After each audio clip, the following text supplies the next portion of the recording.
Bismillahirrahmanirrahim. Assalamualaikum warahmatullahi wabarakatuh. Baiklah, saya Ina Aulia Rahma. Di sini saya akan mempresentasikan tentang analisis statistik data sampling tumbuhan oleh saya Ina Aulia Rahma 2030106012 dengan dosen pengampu Ibu Dewi Rini Kurnia Fitri MSI. Yang pertama yaitu ada analisis spektrum leafform tumbuhan. Spektrum leafform adalah metode untuk menunjukkan spektrum biologi yang paling banyak digunakan adalah sistem leafform Reineke. Reineke membuat klasifikasi dunia tumbuhan yang didasarkan atas letak kuncup pertumbuhan terhadap permukaan tanah. Ia membagi dua jenis tumbuhan ke dalam 5 golongan, yaitu ada Phanerophyta dan lain-lainnya. Yang selanjutnya itu ada Atdape atau merupakan kelompok tumbuhan yang mempunyai letak titik kuncup tumbuhan minimal 25 cm di atas permukaan tanah. Ke dalam kelompok tumbuhan dari permukaan semua tumbuhan berkayu, baik pohon, perdu, semak yang tinggi, liana, tumbuhan yang merapat berkayu, epirit, dan batang suculen yang tinggi. Yang kedua itu CH. Kelompok tumbuhan ini juga merupakan tumbuhan berkayu, tetapi letak kuncup tumbuhan kurang dari 25 cm di atas permukaan tanah. Ke dalam kelompok tumbuhan ini termasuk tumbuhan setengah perdu atau surtica atau perdu rendah kecil, bagian pangkal berkayu dengan tunas berbatang basah. Soluniferous, sukulen, rendah, tumbuhan berbentuk batalan atau tumbuh. Kelompok ini mencapai titik kuncup pertumbuhan tepat di atas permukaan tanah. Dalam kelompok ini termasuk herba, berdaun lebar, musiman, perumputan, dan tumbuhan rasat. Yang poin D yaitu CR, titik kuncup pertumbuhan berada di bawah tanah atau di dalam air. Dalam kelompok ini termasuk tumbuhan umbi atau rimpang, tumbuhan perairan emerti, pengapung berakar pada air. Yang poin E yaitu termasuk semua tumbuhan atau satu musim, di mana pada posisi lingkungan yang tidak menguntungkan titik pertumbuhan berupa embrio dan biji.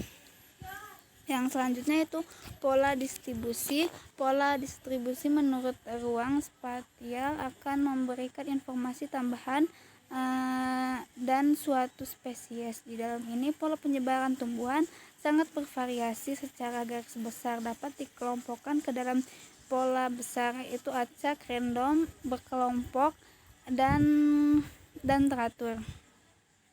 Yang selanjutnya yaitu ada analisis pola distribusi spesies tumbuhan. Pola penyebaran secara acak. Pola ini menggambarkan penyebaran tumbuh secara sembarang atau acak, artinya setiap tidak mempunyai arah dan posisi lokasi bertuntun spesies yang sama. Pola berkelompok. Pola ini terjadi dalam suatu area yang cukup sempit di permukaan bumi oleh beberapa spesies, artinya dalam suatu wilayah tertentu hadirnya satu spesies akan diikuti oleh spesies yang sama yang di dekatnya. Yang kedua yaitu pola teratur reguler, penyebaran tumbuhan yang teratur dengan pola tertentu seperti pola pohon dalam suatu perkebunan yang dinamakan dengan jarak teratur satu sama lain.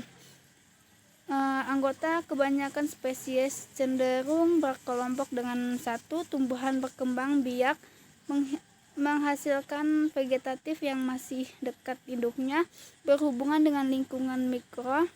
Habitat bersifat homogen pada lingkungan makro, tetapi pada level yang lebih kecil terdiri atas banyak mikrositus yang berbeda, dengan memungkinkan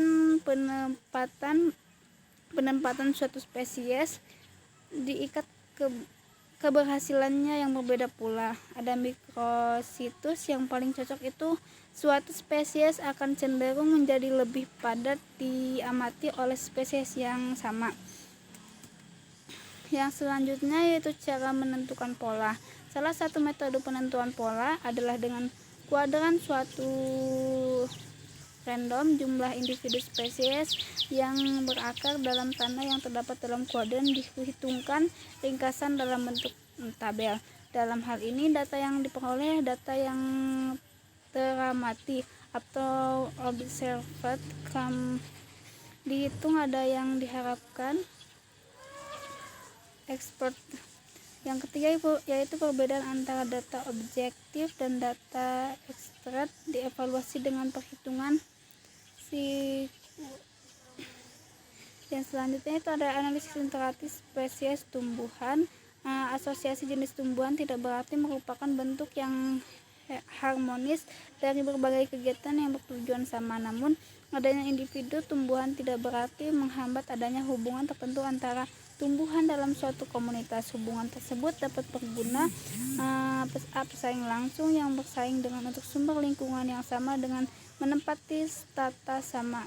Yang B yaitu jenis independen yang hanya dapat hidup pada niche tertentu karena hadirnya tumbuhan lain seperti lumut dan hanya tumbuh pada kondisi mikroklimat tertentu yang dihasilkan oleh pohon. Jenis pelengkap tidak bersaing satu sama lain karena persaingan untuk hidup mencukupi dengan menepati tata yang berbeda atau irama musiman yang berbeda. Yang selanjutnya itu ada analisis kultur. Analisis kultur adalah teknik multivarian yang mempunyai tujuan utama untuk mengelompokkan objek-objek berdasarkan karakteristik yang dimilikinya. Analisis karakter menghasilkan objek sehingga setiap objek memiliki sifat yang mirip, paling dekat kesamaannya akan berkelompok ke dalam suatu kultur kelompok yang sama. Mungkin cukup sekian dari presentasi dari saya, kurang lebihnya mohon maaf. Wabillahi taufiq wal hidayah. Assalamualaikum warahmatullahi wabarakatuh.